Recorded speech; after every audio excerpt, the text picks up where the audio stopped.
బాలికపై అత్యాచారం కేసులో ఇద్దరు ముద్దాయిలకు జీవిత ఖైదు విధిస్తూ కడప పోక్సో కోర్టు సంచలన తీర్పు ఇచ్చింది.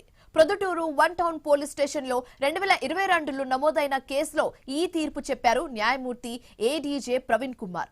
ముద్దాయిలు ప్రొద్దుటూరు కేకే స్ట్రీట్ కు చెందిన పఠాన్ సాదక్ అలియాస్ చెంబు, అమృత్ నగర్ కు చెందిన బొంపే సాయికి యావజీవ శిక్ష వేశారు. బాధితురాలికి 5 లక్షల పరిహారం ఇవ్వాలని, 2 సెంట్ల ఇల్లుతో పాటు ఉద్యోగం కల్పించాలని తీర్పులో ఆదేశించారు న్యాయమూర్తి. అటు ప్రొద్దుటూరు వన్ టౌన్ పిఎస్ లో నమోదైన బాలికను వేధించిన మరో కేసులో ముద్దాయికి జీవిత ఖైదు విధిస్తూ తీర్పు చెప్పారు న్యాయమూర్తి.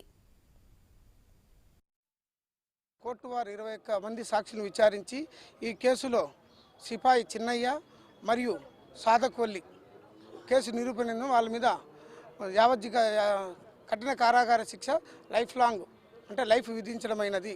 తర్వాత కోర్టు వారు అనాథ బాలిక అయిన విక్టిమ్ గర్ల్ ఆమెకి కలెక్టర్ గారి నుంచి 5 లక్షల రూపాయలు ఆమెకు పరిహారం అందజేసేటట్టు మరియు ఆ అమ్మాయికి 2 సెంట్లలో ఇల్లు నిర్మించేటట్టు, వీలైతే ఆ అమ్మాయికి అవుట్సోర్సింగ్ ఉద్యోగం కల్పించేటట్టు సామాజిక దృక్పథంతో ఆ అమ్మాయికి అనాథ బాలిక అయిన విక్టిమ్ గర్ల్కి సహాయం చేయాలనే ఉద్దేశంతో కోర్టు వారు తీర్పు ఇవ్వడం జరిగినది.